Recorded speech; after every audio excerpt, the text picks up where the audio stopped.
are recording. I have that here. Oh, we're recording. So Good to see you, Tom. How the hell are you been?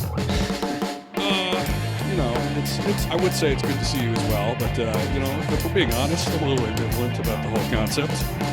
Sure, yeah. No, I was just, being polite. But in truth, I hate doing this as much as you. We need to make up, Oh, yeah, actually. Maybe they could. hair girl, makeup guy, makeup girl, non-gender, Non-gendered, specific. Yeah, let's get a whole team, Sure, yeah. a spectrum of people. I like it. Maybe they could recommend something for my skin. I'm using Korean products, and they leave my skin looking very shiny, which I guess is a good thing. No, you want to look glowy. You want to pale and shiny, which I don't know if that's what people go for generally. This is what's called a glow up, Tom. I don't know if you've heard of a glow up. Went to a spa recently. Oh, I No see. one was wearing a mask. Here, you ready? You ready for me to bring him on? All right. Yes. Welcome. Okay, we have our guest joining us. He's a comedian who Will invited onto the show because Will was, I believe, working. You were cleaning the decks on a cruise. Desperate for some cash. I hope you were hired. I hope it was because you were employed by them, not just like a stowaway trying to look busy occasionally. No, it was more, like the credit card didn't. Sort of halfway through the trip, there was a credit card issue of sorts, and they said, well, you can pay for this by swabbing the starboard deck. Hey, Warren. Hey, can you hear me? We can hear you, yeah. We can hear you. Welcome. Let's see if I plug this in right. I think I did it right. Please. There's no snare in my headset. Somebody say something. Hello. Testing. Yeah, I don't know if that's working or not. Oh, here we go. Settings. Pay no attention to me. I've done this twice before. You're a regular pro already. Almost. Yeah. This is this. All right. Hello? Yep, we're good. We're good, yep. Excellent. So I was just talking to our audience, Warren, about how Will, I believe, was swabbing the decks. He had a credit card issue on his cruise and desperately needed to still not get thrown overboard, and so Yes. he was doing whatever dirty work that nobody else would do. And along the way, you were performing, I believe, right? So that's how you guys know each other. Is you were doing a nice set somewhere, and Will, right. Will pulled some barnacles out of his beard and came up. That sounds right. Introduced himself. Yeah. Yeah. What's funny is you guys hit me up and asked me to be on the show. Thanks for inviting me. Thanks for but joining. you guys were having a conversation that was funny about Warby Parker glasses. Oh yeah. Right? Yeah. So then I wrote back and said that was funny. He was an old man bossing people around, basically, blah, blah, blah. So ever since then, every time I go to Instagram, every third message is, do you want to buy Warby Parker? I was like, no, I just thought it was funny. So thanks, guys. Thanks. Yeah, it's a real minefield. Hey, no now. You can't talk about anything without getting 400 can't. for it. Round bottom girls. See if it works. You want ads for High those? chew candies. Sounds sketchy there, Warren. I don't know if I want to be sold then. Would you say sold? Right. Yeah. Sold. Yeah, it's available on Amazon Prime, I believe. Right. Two-day shipping with those round bottoms. Man. So, Warren, you're a comedian. How long have you been doing that? Let's see. I started when I was 24, and Nice. I will be 49 this year. And the good thing is, about a month ago, I got funny, so that's working out. The dream is happening slowly. So it was the Malcolm Gladwell thing. You got to put in your 10,000 hours. I guess, yeah. I'm a little over, I think. Well, so nobody feels. I guess you have kind of two sets of people who decide to become comedians: the ones who realize that it's possible that maybe one day I'll be funny, and the people who are like, I'm hilarious now, and usually aren't. Everyone tells me I'm hilarious. Right. My best friends and my mother say that I'm hysterical. My bros laugh all the time when I talk. That's a quote. You were quoting actual people who've actually come up to me after shows. That's exactly what they say. You can use this. Exactly. No, I wanted to be Eddie Murphy when I was a kid. So Nice. I was never, I know I'm funny, but people were laughing. So I figured, yeah, that's funny, right? I made my mom laugh. I didn't get spanked. Okay, I got out of it. So use my powers for good. Well, so Eddie Murphy's kind of like a unique force of energy, and it's got to be difficult to just be like, yeah, I'm going to do that. So like, how did you learn how to be funny? Well, I was a kid, so when you're a kid, you can believe you can do anything. So I was 10 years old when he was on Saturday Night Live, And then when I saw where's Axel Foley, Beverly Hills Cop. When I saw that movie, I was like, that's what I want to do. I want to be that fast talking, on the fly, make something up. And then my mom wouldn't let me curse, so that changed everything. So I've done a couple open mic nights, although I've never really wanted to be a professional comedian because I'd like to stay at home and I don't like to go travel like you do. Right. Work on a cruise. I don't think I can handle that. Will, I always thought would be a great stand-up, but I don't know if you've ever actually done anything like that. Have you, Will? I've done an open mic night or two, but like you said, Warren, your friends tell you you're funny, but that doesn't, no offense, Tom, but your metric is shit. Right. Will, what were do you remember your jokes from your open mic night? Man, something about like how Canadian bacon is more polite because it's Canadian, so it's like more polite to eat Canadian bacon. I don't know, some joke there. Warren, this is very jokes. I'd like you to do your open. This is primitive. This is like, you've seen those like sort of cave paintings, from 50,000 years ago, Warren. This is my humor compared to probably what you've been doing. No, I was just thinking. I remember my first ever on stage joke. I was in high school, and they had the dancers who would do their numbers, and they had this one long number where it took them a while to change, and the music teacher was like, "Hey, we need something to fill in like 3 minutes. Would you? I hear you're doing like funny stuff. Do you want to?" I'm like, "Yeah, I'll do it." And big mistake. Anytime you do something in front of your school, it's weird. So the first joke I did on stage in the auditorium, I go, wouldn't it be cool if instead of parent-teacher conferences, they had parent-teacher kickboxing, and then your dad could kick the crap out of your math teacher? Right? And everyone kind of giggled. Then I did these really lame kicks after it, and they went, ha ha, boo! So, but then I was hooked because they laughed first. So I was like, well, what made them laugh? And then you're hooked on that train. Yeah. Yeah. So, Will, nobody laughed. You didn't get hooked on the train. No, not yet. But there's always room on the train for another stowaway, right? True. So, doing comedy in the age of COVID's got to be tough. Were you able to do it much over the past year? For the record, if I could pause you real quick. Well, I don't know if your people who watch this got to see that. He laughed. He was like, hey.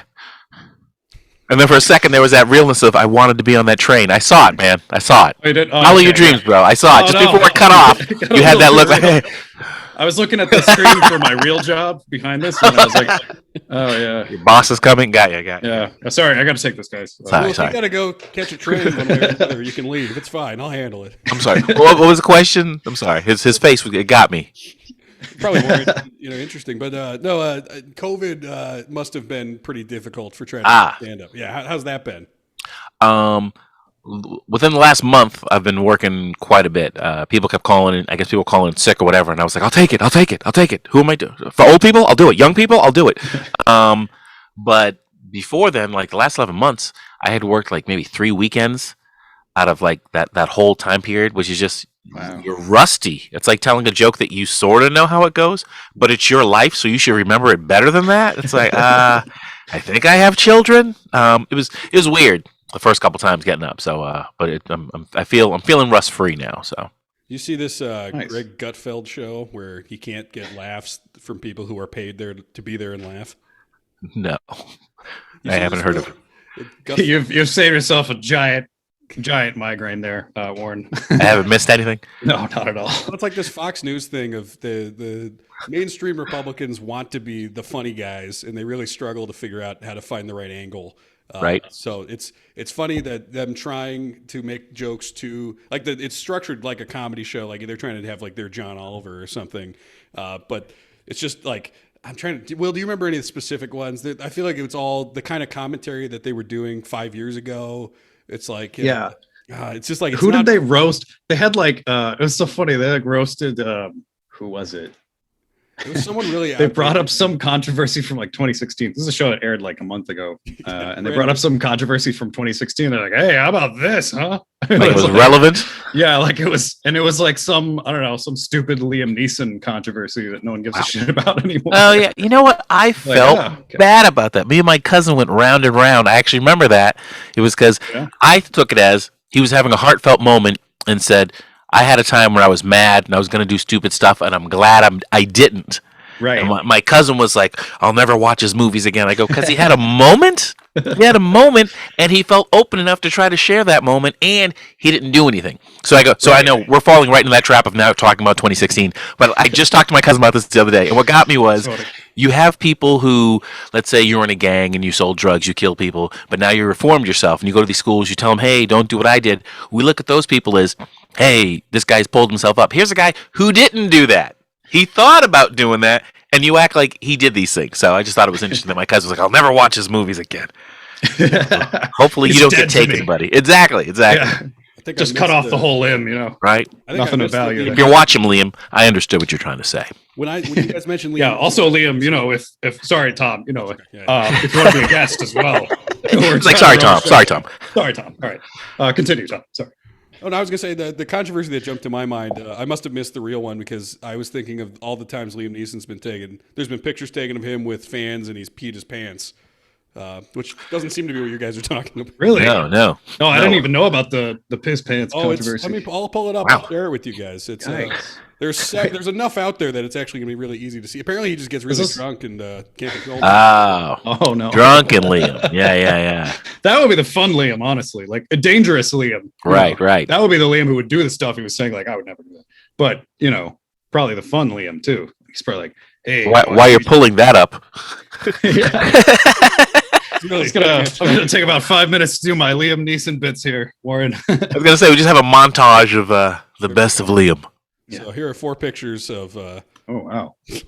Oh, he does. I gotta say, in the image with the lady in the purple outfit, he looks wasted or pissed. She looks like she's been taken. Yeah. I mean, this one, they photoshopping this? Is this real? Maybe he just, he could have. Honestly, I'm gonna give him the benefit of the doubt in at least one of these pictures and say he spilled a glass of water on himself. Yeah, I'd say one. He had a bad picture at a bad time. One out of every 4.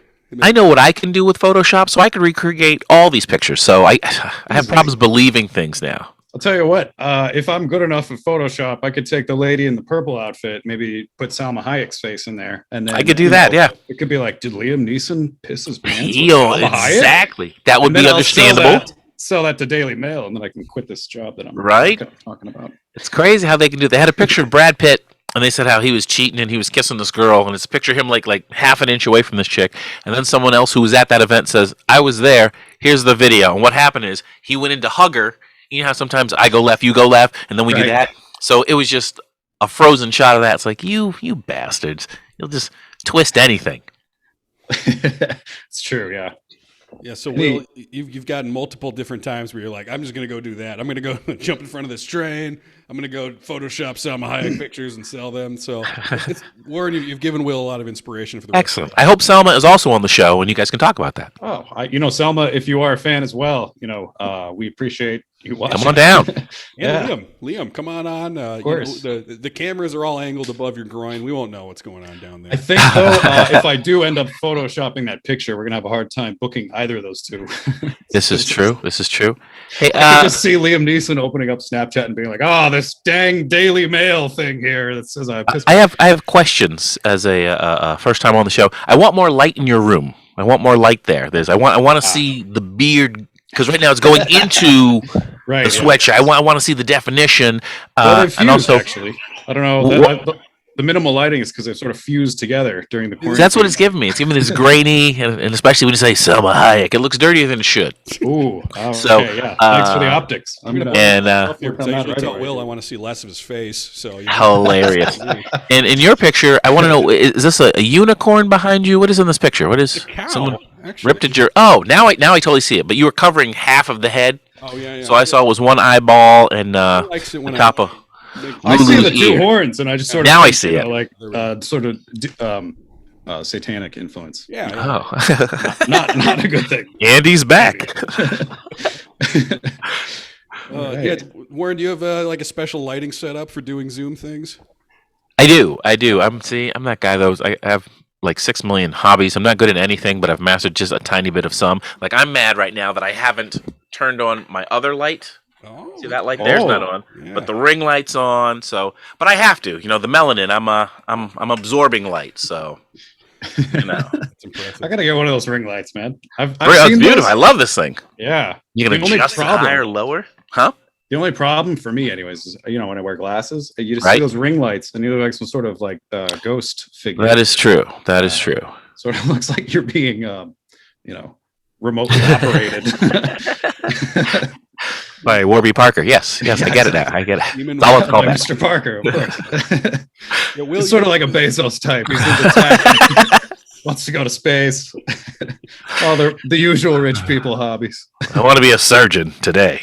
There's all these headlines now about the moon. like, if Warren, or if no, not if Warren. I was going to say if Warren Gates, but I don't know. I don't know if he's getting divorced, but Jeff Bezos and Warren Buffett. Warren Buffett. Yeah, Oh, he's probably been divorced. No, he's old. he is old, but there's these things like Jeff Bezos and Warren Buffett, or now I'm getting all Bill Gates. You trying to say Bill Gates? I got all my billionaires confused. They all look. I'm with you. The cow thing threw you off. The cow thing. Sorry. Yeah. So no, but all these billionaires, they're like, if they can't keep their wives happy, what can the rest of us do? I saw that meme. What an interesting Depressing. framing of the whole situation here. But you know what? If she's been there, what was it, 27 years or something? She's earned her cut at this point. Of course. 27. It's not like 3 years, 2 years. 27. She knows some secrets. Yeah. You paid her off to not have to kill her. So I understand. They all seem to have the same secret, which is It was one party. You weren't there? Yeah. It was one party. It's All on the this little stuff St. happened. Thomas Island. Exactly. Yeah. I'll bet Bill. Yeah. Gosh. If I was Bill, I would just give most of my fortune to Melinda. Be like, hey, do something good with this. I'm going to go retire to Bali. I mean, again, Just to F not off. have to worry about Right. money ever, Or ever work. again. It's just that if I was like that and could still do comedy shows, of course I would. Yeah. But I can't even imagine that. Not having to. How much is that gas? Oh, Yeah. I can imagine not doing that. I'm glad you brought that up, actually. I was going to ask, are you like a full tank of gas, man, or like a half tank? You like run on the fumes? That's It kinda me. depends. Like it's full tank when I know I got places to go. But if not, I'll give you that 10 spot. Go back home. Yeah. Airport. 15. Yeah. Yikes. Cross town, 25. Ooh, Yikes. I'm in a small town. How's your Well, gas yeah, and trash cans and gas and plastic bag situation? I know you're in Florida, so Who's in Florida? Will's in Florida. Oh, I was gonna say, I don't I'm know. not- I'm not in Florida. Yeah. I am. You got the gas again or something happening down there, right? Yeah. Everyone's running to the gas station to fill up every last couple Oh, of yeah. gasoline. Are we I allowed don't to know say what why. part you're in? Yeah, no, I'm in the South Florida, the way south. I'm just near Miami, actually. I just hopped on a cruise Okay. ship at one time and sort of ended up paying it forward. Those 3 months after I saw you that I worked on the other cruise ships for Norwegian. Right? Good Lord. There's a lot you don't see, Warren. No, I'm just- Man. No, he's semi kidding. He's semi kidding. So yeah, Sort of. there's a Yeah. curtain. There's a curtain.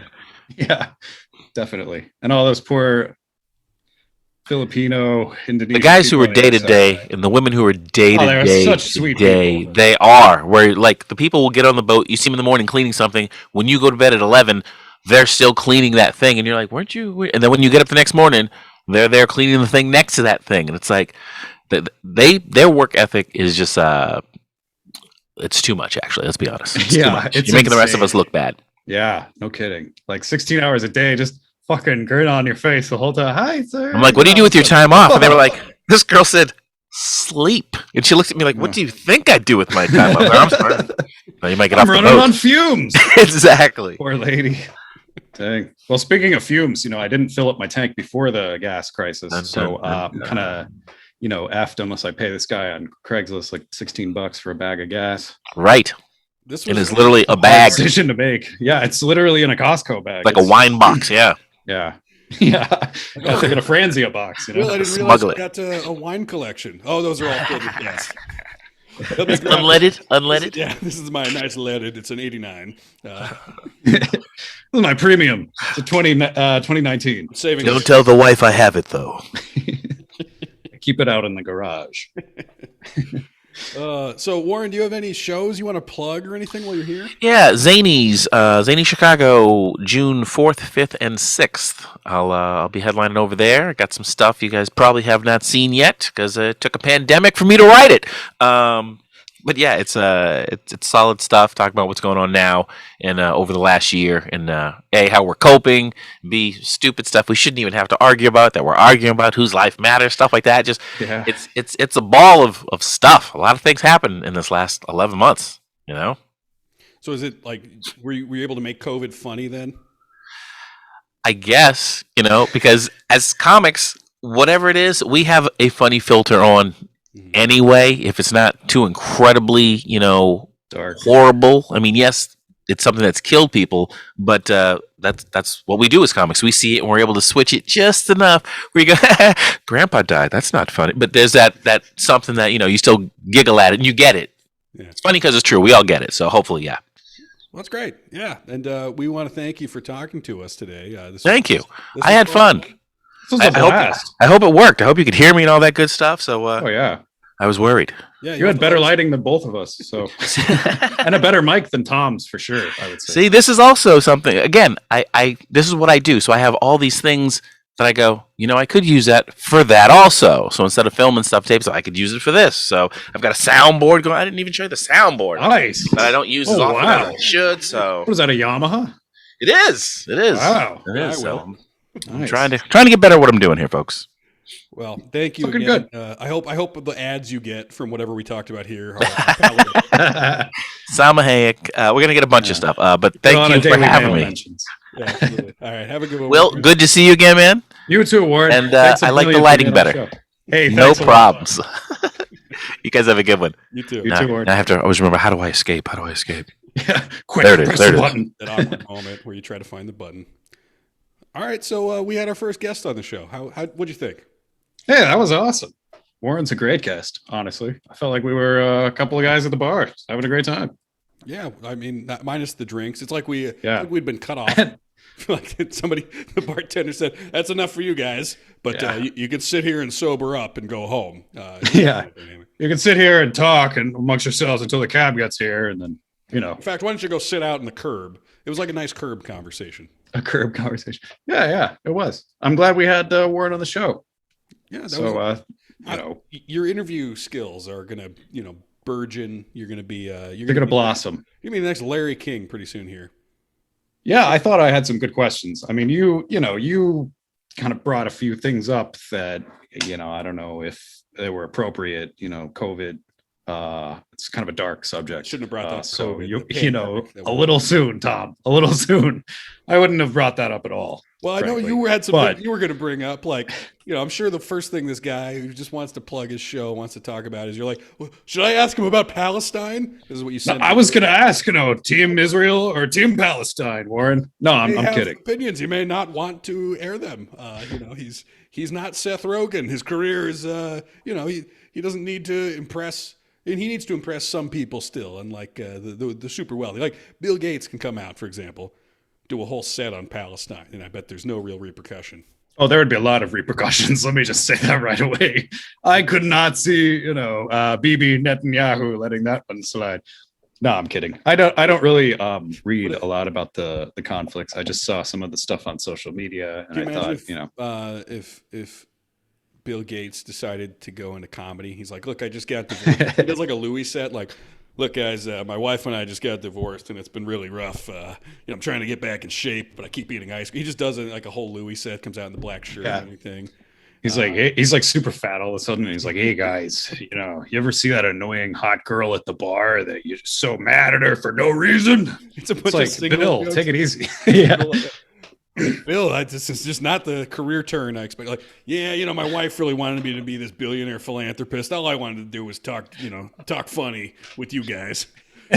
All I wanted to do was impress you folks and make jokes about mRNA. How they used to do those tours? It'd be like what were they? There's like the Kings of Comedy and stuff, and they'd go off. Oh yeah, tours. What if Elon Musk, since he's a comedian now, Bill Gates? Oh, that's true. Yes, and Jeff Bezos, and who would be the fourth one? Be one of them. Like one guy who's not quite as wealthy as they are, but maybe someday. Elizabeth Holmes. No, I can't see her being that. Hello, and thank you for coming to my show. Hello, Austin. Thanks for having me. Hey, Houston. Thank you very much. Did you watch that HBO documentary about Elizabeth Holmes?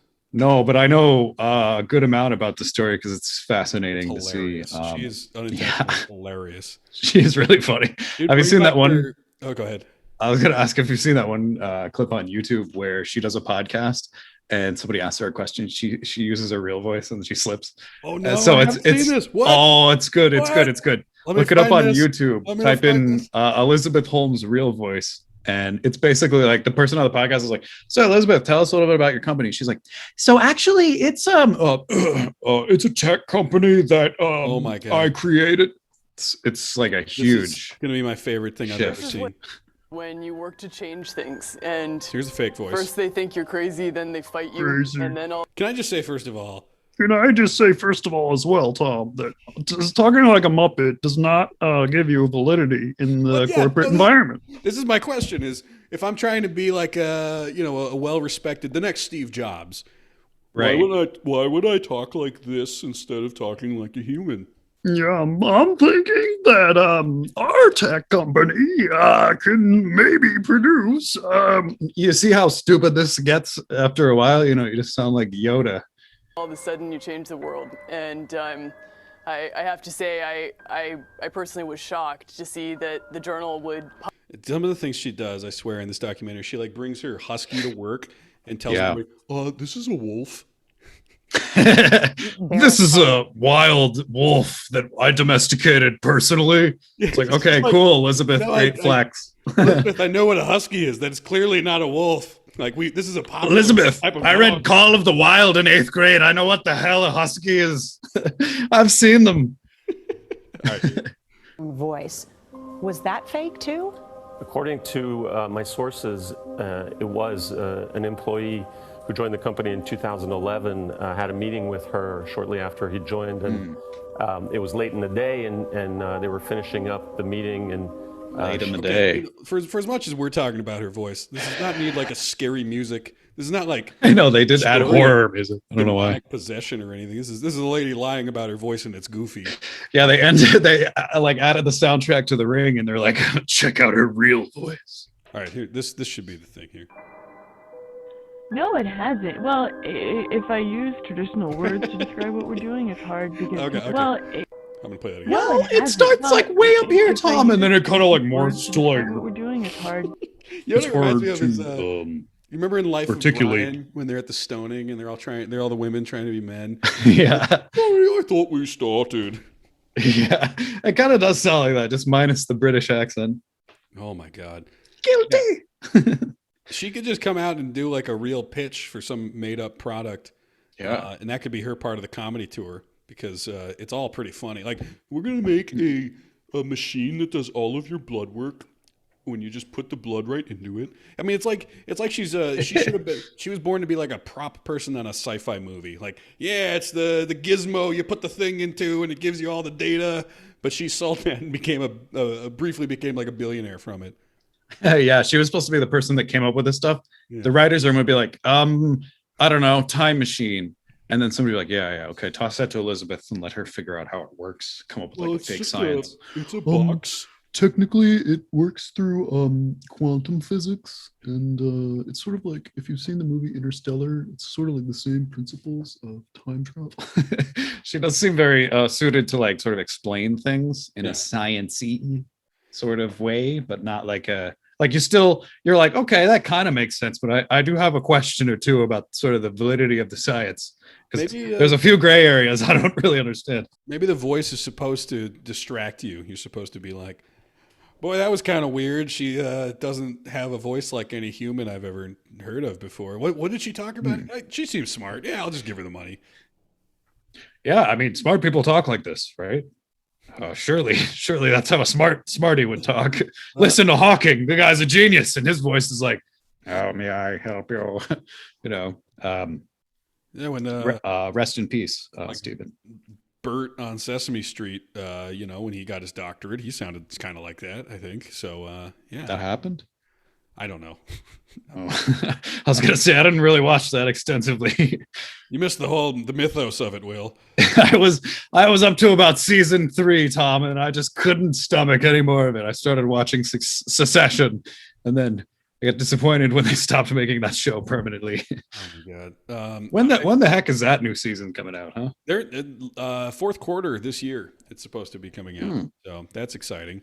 I have Tail end, December 31st. Yeah, I got one more celebrity story I want to talk to you about here, which is so Seth Rogen wrote a book, and he's been going around plugging it. And apparently, he told this story. I'm taking this from Uprocks. He said he met Tom Cruise at one point, and Tom Cruise came up to him, and Tom Cruise says, "What does he say here?" He says, "If you would just let me tell you what Scientology is really about, just give me 20 minutes to like really just tell you what it was all about, you'd say, no fucking way, no fucking way." Yeah. That's a quote of Seth Rogen recounting what Yes. Tom Cruise told him. Yes. And so what I love about this, so Seth Rogen says he was like, you know what? He sold it so well, I was worried if I did let him tell me, I would be a Scientologist. I was scared of his pitch because it seemed dangerously good. And Well, I believe it. It's along the similar lines. We got the Elizabeth Holmes, we got the Scientology thing. It's sort of like the less you actually want to hear me talk, the more convincing I might actually be. Which is interesting. You think Tom Cruise could convince you just through his stare, his very pronounced stare, the intensity of his eyes, giving you that help me help you kind of pitch. Would you walk out of there a Scientologist? This pot is making you aggressive. No, I'm just kidding. That was a good one. Yeah. Oh, thanks. Yeah, that was my best Tom. Yeah, your eyes wide My shut. best Cruise. Yeah, classic. No one quotes that line for whatever reason. Speaking of Epstein, Wait. back when Kubrick just made a movie about that. Yeah, I know. Maybe it was like him saying literally, I don't know. I'm sure there's like a trillion 4chan theories on this, but maybe it was him just sort of saying like, wow, I've gotten to the upper echelons of power and this is what they do. And this is really effed up. Yeah. No, I figured that movie probably came from he got invited to an Epstein party. Yeah, or something similar. Yeah. Yeah. I mean, it's the elites having a crazy sex party. That's super exclusive that no one can ever get to or conceive of in their wildest dreams. You'll get killed if you tell anybody who was here in this situation. It's like, well, he was onto something. Yeah. And he died before it came out. So I don't know. But so Tom Cruise, if I could tell you what it's really about, what I love about that is it's like, there's we have like all the the official theory and we have all the fan fiction, so to speak. But let me tell you what it's really about. Because I mean, what I take from that, and we've talked about Miscavige before, is extensively. If I tell you what it's really about, it's like, here, come a little closer. Yeah, it's just a big money laundering operation. You get rich. Like, that's what it's about. Let me tell you, you're gonna get filthy rich. And then that's the whole pitch. And then everyone's like, wow, I really am sold. I want to become rich. Yeah. Why not? Okay. I'll become a Scientologist, Tom. Sure. Speaking of like Muppets, I guess, Seth Rogen. Gosh, he's something else, Seth Rogen. I guess recently he and his wife publicly announced, like, we decided to never have kids because the not having kids part is better than the having kids part. Mom, Dad, we just want to let you know we're not pregnant. we're not having a kid. Yeah, just a quick update. No gender reveal party this year at all. No one's invited. I'm terrified by these gender reveal parties. Why? I know. I'm starting to feel like it's getting more and more. The stakes are raising until we destroy the planet. Yeah, like this. Yeah. Somebody blew up like a block of a neighborhood or something. Like, how is it getting this? This is like more dangerous than gangs. I know. Yeah, it's like, wow, there's like a crater in the road now, I guess, from the latest gender reveal party. Don't move to the suburban neighborhood. Yeah. You've got the gender reveal couples up there, Yeah. Did you hear about the gender reveal party in Mississippi? They blew up a bridge. It's like, why? It's so ridiculous. It doesn't need to be.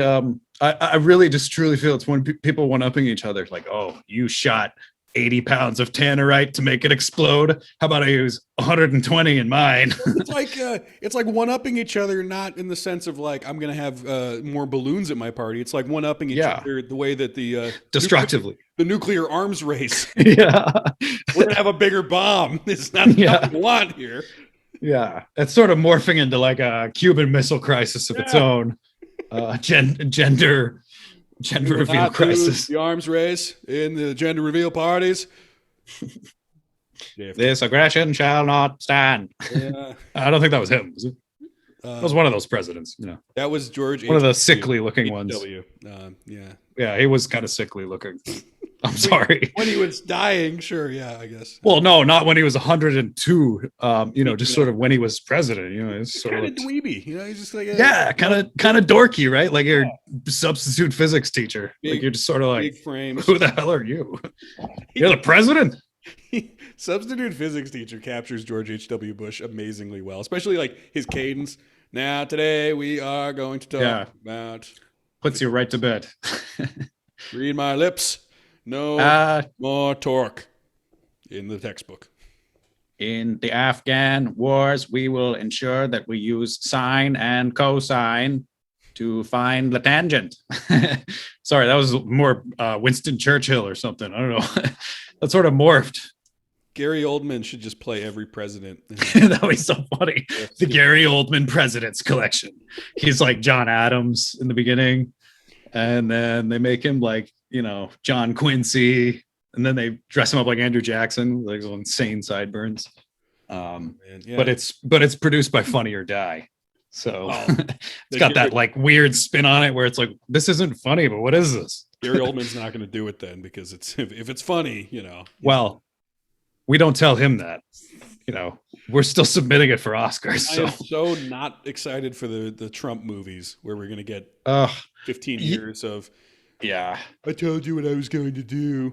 I'm not going to watch any of it because there's something on HBO that was like the Comey Trump dinner. And I was like, I don't care about any of this. I just lived through this. It's worse than watching, let the people in 20 years who were born after this car wreck watch it and be like, oh, that's kind of weird. Okay. That was kind of a weird time, huh? 20 years from now, who's going to get cast? Who's going to be old, serious actor? Because like now, if you're doing Liam Hemsworth, now, you'd want Jack Nicholson. And it'd be like, it'd be Trump with too much depth. He'd seem really complicated. And more evil than he is because he's sort of like dumb and not necessarily that evil. How can they block my Twitter? Those sons of bitches. Although it would be kind of funny to see Jack Nicholson have that much depth, but just be concerned about the dumbest possible things. Yeah. They didn't like when I ran down that 25-foot ramp. They thought I was slow and tottering, a doddering old man based on the fact that I was groping this man next to me for support so I didn't fall. That's a very strong move. I'm very strong when I drink my Diet Coke. Yeah. Do I have burger sauce on my lips still, Melania? Or did I wipe off the Mick whatever sauce? The Mick. No, I'm just kidding. The Mick. What is that sauce on the? I don't know. I don't get the McDonald's sauce. I haven't been to McDonald's in like 3 years. Who eats that anymore, huh? But like, who's gonna play? Who will be the old distinguished actor? Because we don't really have like a new batch of distinguished actors like Robert Pattinson. Who even get this? Nah. You have to pick people that are sort of like vanilla Tom Hardy, milk toast. Yeah, like Daniel Craig would be too much. I don't think he could bring anything to the Trump. You wouldn't. I would like it because I would not understand any of the words, which would be kind of nice. McConnell.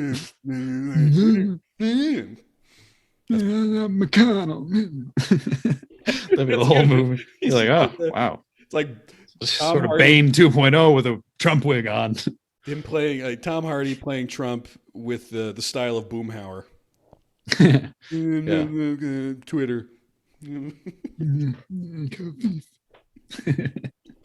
Yeah, I don't know.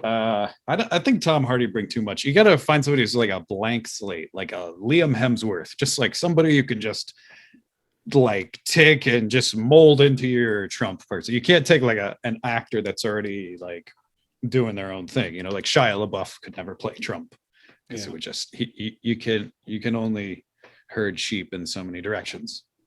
That's If you true. follow my metaphor. Well, yeah, I understand that. It's a straightforward metaphor.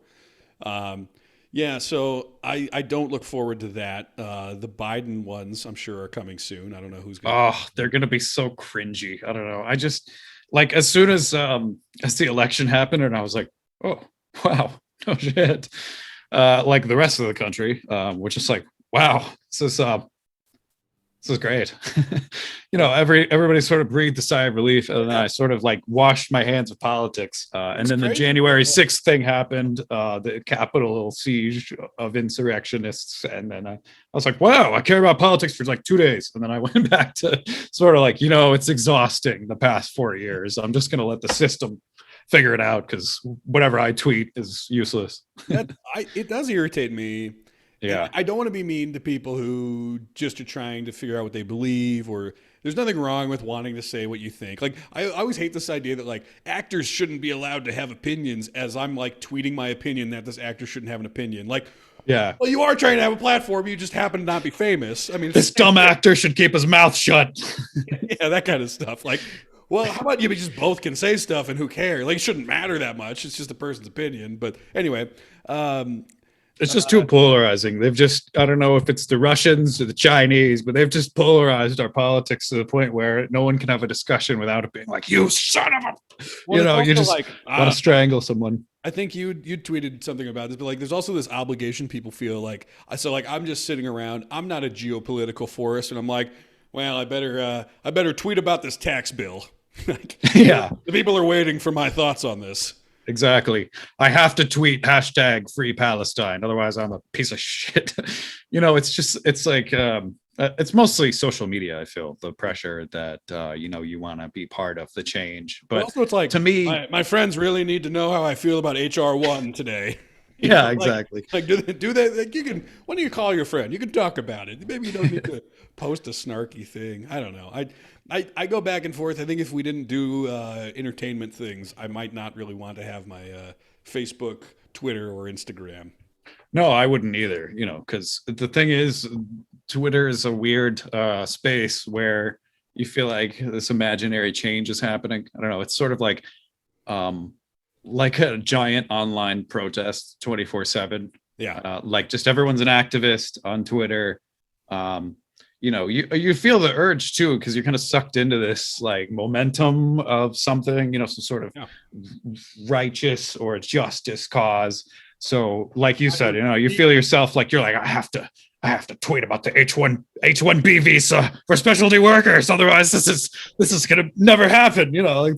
It's like our tweets don't matter necessarily. Like people do see them. So I think maybe it affects change on some level, but a lot of the people who see them are having trouble being heard themselves, I think it's analogous to, I could go outside right now, scream to my neighborhood, I think HR1 is good and it should pass.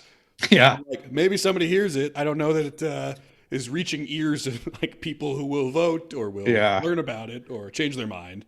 It's just, you can't do what you do on Twitter in real life. You can't just be like, I'm going to step out into the balcony of my shared mutual apartment building and just scream, the Dakota oil pipeline is justified. It's not like you just feel like you can on Twitter though. My favorite dynamic weird. Is when we think about like Twitter, if it was real life, is every time, if you're kind of like, if you have a little bit of a following, you post anything, 45 people immediately are like, well, that's not really the way it's worked for me. Yeah. My experience actually is this. So like, it'd be like if you were at a dinner party and you just went to every single table to butt into a conversation and just disagree with it's whatever true. Yeah. That would be so funny. There's just somebody who's just walking up to each table at the restaurant like, the red wine is bad here. I wouldn't. I've never had a good experience with bread here. York it's like, oh, I love the sauce here. It's very good. My favorite actually is beer. I prefer to drink beer. Yeah, wine is for snobs. Beer's the best. Plus, it's cheaper. It's just like, okay, thank you. Thanks for the rundown. And then you get like, I don't know. You get. I've had this before where I try and ask a legitimate question, and then I just sort of get, pelted on by people who seem to not understand the issue either.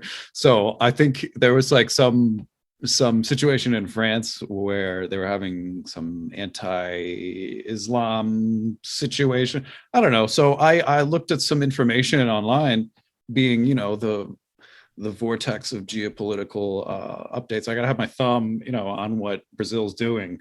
Otherwise, who knows what's going on in Bolsonaro's head? BB's waiting for you. Exactly. Yeah. The Knesset can't wait for me to get back to them on my BB report. But yeah. So my point, I guess, was just that I was asking sort of like, hey, I can't find any information online. Like, if there's anyone that can explain this like anti-French Islam sentiment, I'd love to know. I'm just curious. And then this person was like, it's like, how dare you ask that? You think you get to dictate what happens in this situation? I was like, no, I was simply asking for information because it seems very like a misunderstanding. Essentially, the French are doing something, and then the Turkish and other countries were like, oh, we have a huge problem with this. So I was like, oh, what's going on with this? What's the problem? Yeah. Someone's like, you presumptuous insect. It's just like, I didn't, okay. I wasn't asking you to scold me. You're I have for trying to learn. Yeah. How Right. dare you? Yeah. That's kind of the thing too. You don't really learn too much on Twitter. It's not like, for me, I found Reddit to be a lot more information heavy. You get some nerd. You're big into 8kun and 8kun. I know you 8chan. enjoyed your 15 minutes at the Capitol, and I hope have you settled the lawsuit yet? I mean, I know the cops were after you for a while. Yeah, they've been on my tail. I went down to Barbudo for a few months. They're I thought you doing meant better. your literal with the tail. I know whole- you were wearing the lion outfit. Oh yeah, no, I was obviously the one screaming and shouting at the top of my I think you were having fun. I was like, let them have Yeah. fun. It's like a tour. That's what they do on the tours. That's what my congressman tells me. Is this was very normal. Happens almost every day. The thing is, I've never gone to a Capitol visit where somebody's not painted their face, sort of been shirtless, shoeless, and had a bag of magic shaman potions. I personally sitting in find it weird. The speaker seat in the Senate chambers too. Yeah, it seems sort of like they let everyone sit there, of course. Like, hey, little Jimmy, come sit in the Speaker of the Capitol chair. Nancy Pelosi sat there. And the kid's like, oh, wow. It's a fun time at those Capitol tours, let me tell you. Without the shaman, it must feel like a suicidal experience. I'm pretty sure. Oh, probably like, look at this. This is a sculpture of Miller James. Fillmore. Yeah, exactly. This is a sculpture of William F. Howard. Who is that, you ask? Great question. Let me take 20 minutes and tell you about him.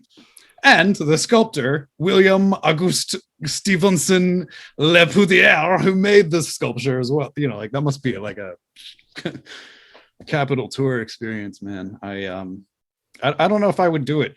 I've been all the Smithsonians and they're great, but just Capitol tour. I went to I saw the Liberty Bell. This is that's fun. It's fun. They don't let you ring it or anything, but you just get to look at it. It's cool.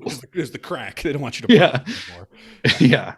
I went to some of the damage has been done. Buildings, and I remember I went to one presentation, and it was I was younger, and the snotty person as we were walking into the presentation was like, "No phones, no texting," and I'm sure this was a long time ago. Like we didn't have smartphones at this point. Wow. I didn't have a phone. And so it was like I had that instinct of like, well, screw this person. I guess I'm going to be on my phone because of course you were snot about it. Right. So, but back in the day, we just took our phones out and texted each other. We didn't do an insurrection when we got a little mad at the authorities. So times are changing. They are, and I'm glad Bob Dylan wrote that song because, man, they're always a change, and I'm sure tomorrow our show will be canceled on account of you having horns. Oh yeah, I don't think that's very representative of the horned community. The Horneds, yes. The Horneds. Well, I apologize to the Horneds. Is there anyone you want to apologize for?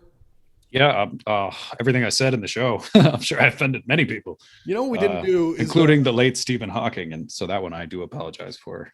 I'm going to Google who died lately because we said there would always be an obituary section of this show. That's true. I guess I don't know of any notable ones between Prince Philip and. Oh, yeah, Jessica Walters or whatever her name. Oh, we talked about her. No. Lucille Bluth. We She got died. her already. We talked. Oh, we did. Yeah. Oh. So we were talking about this thing where everyone's like, "Oh, that's tragedy that this 85-year-old successful person, Yeah. loved by everybody, died." What a horrible That's true. day. And we're like, well, that's the way you want to go. Yeah, beautiful at 85, surrounded by your loved ones, and Not canceled. Turns with out a successful career. very funny, not a horrible person. Like, yeah, how many of them make the real trick is like, how many of them make it to 80 before it's like, yeah, he's really talented, but like the worst human being ever. Like, Yeah. he's abused so many people. Yeah, he's done some really terrible things to get to the top. Let me just say that. But some great performances, Excellent performance. Towards the end when he started doing the indie movies, it was like hit or miss, and then he sort of died after that. So it's hard to tell if he was even good at this at the end of his life. But at the beginning, well done. So no notable deaths, Okay. I guess, right? That you can think Well, of. let's double check. I just felt that Jessica Walters needed another eulogy. She just we'll miss her forever. I've been latest rewatching Arrested celebrity Development slowly, deaths. and my God, she is hilarious in it. Who? Yes, I mean everybody, but Jessica Walters in particular Hmm. is very funny. It is. Oh, no, born in New Jersey. No one cares. You looking at Jessica Walter? Or are you looking up who's died? Oh no, I'm just looking at who latest celebrity deaths. Yeah. So I googled who died lately, and the first one that comes up, Albert Elbaz. I don't know who that is. Do you? It's not Idris Elba. I'm pretty sure Not he's still Idris alive. Jim- Who is this other person?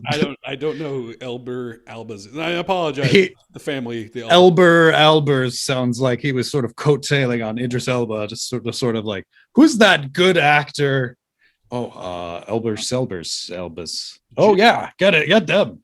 Jim Steinman, who I also Jim don't. Steinman. You know who that is? No, I don't. I know. Well, in 2021, anyways, Christopher Plummer died, but again, he was well past his time, especially for being an old Nazi. No, I'm just kidding. It seemed to be like all of his roles at the end, huh? He was just like that old Nazi guy that got away with stuff in Argentina. No, I felt like he could have done better at the end. Like I love when he would be a little don't know. mischievous and like a little evil. Yeah. Yeah, a little evil was funny, but just sort of towards the end, it was a little like, come on, this guy's a Nazi in every movie. This is not good. You watched that Girl with the Dragon Tattoo movie he was in? I think I saw one of those movies, but I don't. He was remember in seeing him. David He was good. Yeah, well, there's this part. So he hires Daniel Craig to investigate his family because he thinks one of them killed his niece. And about an hour into the movie, Daniel Craig's been investigating everybody, and he's asking Christopher Plummer a bunch of questions. And Christopher Plummer gets this glee in his eye, and he's like, "Oh yes, I am a suspect as well. Very good." It was like, Okay. It's like, "Oh, you're taking it seriously. Yes, you should investigate me. You're doing a good job." But just like that little glimmer of joy, and he's like, "Yeah, it could be me. You're right." Investigate me. It's a beautiful Please moment do. in his performance because it wasn't just like "Oh yeah, yes, I guess it makes sense to investigate me." He's like, "Oh yes." Yeah. You've done very good to select me as well for one of the people to interview. Yeah, I liked him as an actor. I felt he was pretty good. I've watched Sound of Music probably 20,000 times in my life. He's a Nazi because that's just that's his biggest Nazi movie. Well, no, he's anti-Nazi in that movie. Yeah. Well, but I think he even rips up a flag at somebody. He's like, "Oh, these Nazis." Yeah, he really showed it to him. He ripped up. Yeah, he really snubbed that old Adolf right in the right in the mustache. No, it was a different time. Basically, if you just ripped up a flag, it was like yeah. Okay. Even in the 50s. We are at the end of the show here. Yes. And was there anything else we needed to cover? I'm trying to remember if there was anything we wanted to talk about specifically. I will say, speaking of Warby Parker, I got my eyes tested yesterday because. Oh, congratulations! Well, after looking at Zooms for the last year and a half, I thought, you know what? I probably ruined my eyes this year. I went to the eye doctor, and yes, I do need glasses again. Wow. So yeah, it's my perfect, beautiful sight, folks. Our beautiful sight is over, folks. They're taking it away. Big, beautiful eyes. No longer see as well as they should. So yeah, I ordered some glasses from our pal Warby. Hey, that's not bad. Nice. Well, I guess congratulations on going to the eye doctor, you filthy rich son of a bitch. No, I'm kidding. No, that's awesome. Congrats. I know that Warby's got some of the best frames, so that's what I choose. Only the best. I always go for the Parker. Yeah, so I went to the eye doctor probably 3 years ago, and I hadn't gone probably in a decade because I'd been broke for a long time. Of course. And so I went. It was like 3 years ago. So I go, and it's like the Target one, so they're not. It's a pretty cheap affordable. Yeah, nice. Probably not the best eye test in the world, but whatever. The Walmart Supercenter Vision test. Slightly better than that. Like, well, I'll go one step above that. Well, I'll go to the place that has a Starbucks in the lobby. Thank you very much. But so I remember I went there and, she's like, okay, so you're not having problems? I'm like, well, no, but you're supposed to get your eyes checked every year, aren't you? Like, I just haven't got them checked in like 10 years. I just figured I'd get them checked. She's like, okay, treat me like a weirdo, first of all. Yeah, that's funny. Like, I'm sorry, should I just go? And so she gives me the eye test and she's like, so I can write you a prescription of a 0.25 in one eye if you really want glasses. I'm like, I'm not here, like, I'm not desperate for glasses. Eyes checked. That's funny. The doctor's like, he's just trying to get glasses. This guy, I just give him glasses and push him out the door. Like, I know I can buy glasses that don't have prescription frames. I don't need a prescription. There's an easier way to do this if I'm just trying to get glasses. Listen, lady, I can go into American Apparel and just buy a pair of glasses. I'm not trying to get glasses. I just want to know if my eyes are good anymore. Yeah. It sort of shamed me into not going back for a while, but now finally I've become old and I'll be bespectacled like you. Yikes. Well, only if you don't wear contacts. You can easy. What's the easy fix? What do I need contacts for? So you can see. What are you talking about? Yeah, but like, my eyes aren't that bad. Can I just wear glasses and then if they're annoying, I take them off?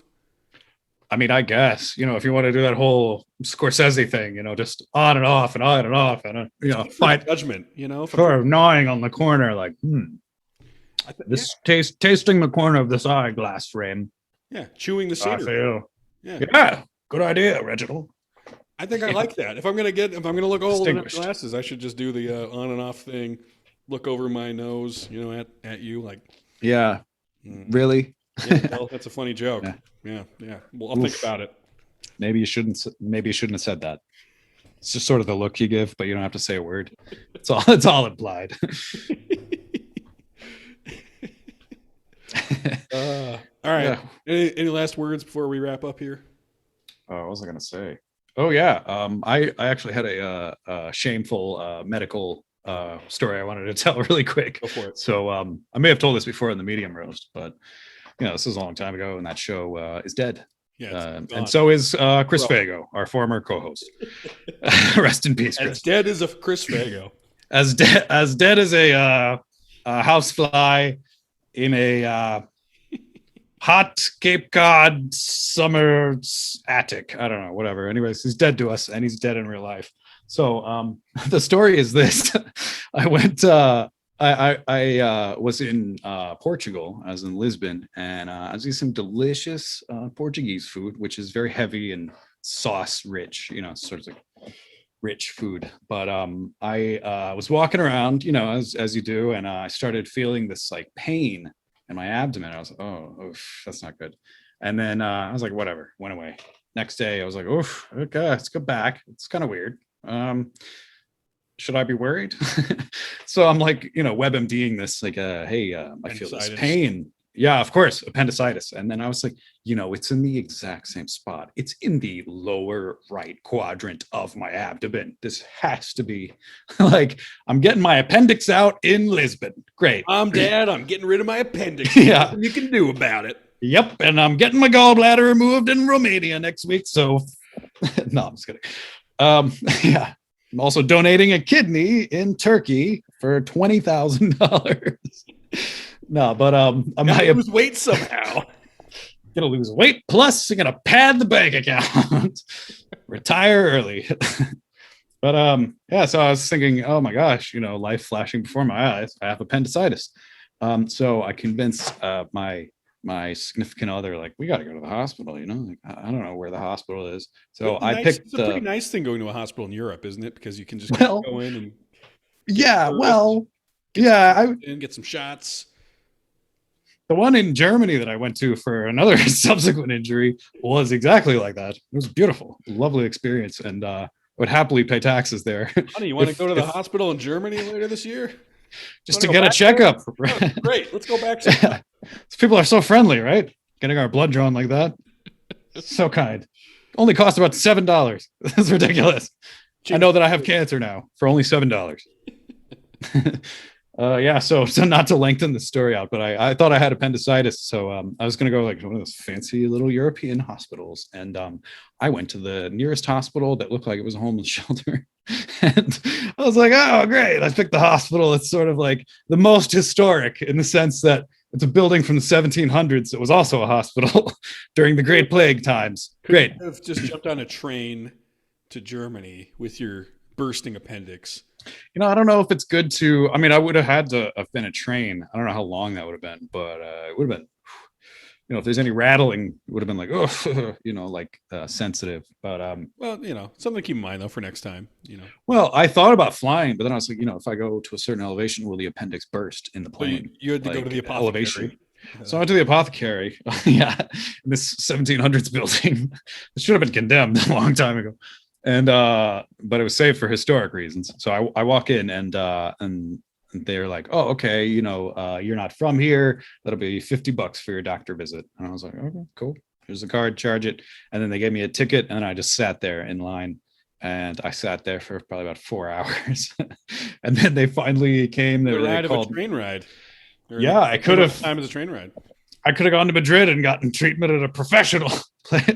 No, yeah, so 4 hours later, they call my name, and I was like, okay, great. I got this pain, and they send me to go get some basically like a scan. They test a little blood, and they're like, it's all good, you're fine. We're gonna give you this treatment anyways. So they went, they gave me this sort of cooling liquid in my arm, and then I was like, wow, this is great. And then I went back. The doctor was like, so no appendix issues at all, and it looks like you just had some gas from probably the Portuguese food. Does it agree with your stomach? And I was like, yeah, it's fine. What do you like? I sort of wish that my appendix had burst in that moment, just so I would be like, oh, thank goodness I've been justified. You don't have to talk about being gassy, which is never that fun. Yeah, especially when the doctor's like, so, foreign man, I don't know if you've tried the food and it makes your tummy upset, but that happens. Get some Tom. It was sort of like the general. And then I swore to myself, like, I don't care if I'm having the worst cardiac pain of my life. I'm never going back to the hospital. I don't care. So that's a good story to end on. Yes.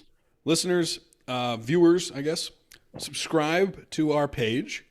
We have a couple things. We got Podcast Professors, which is a great little mini series that Will and I did last year.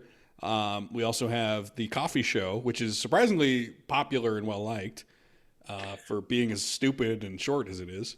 We have an interesting second episode of the Coffee Show coming up soon, sort of like a big reveal. So not to hype that up too much, but if you do happen to see that show, be prepared for some twists and turns. Your heart will be wrenched. I'll tell you that much. And so will your gut. It'll be gut wrenched. It won't just be gas. It'll be and it won't be appendicitis either. Hopefully. All right. Well, subscribe if you like this. Like the video. Share it with your friends. And go see Warren's show if you were in Chicago. If you're in Chicago, be sure to check out Warren B. Hall.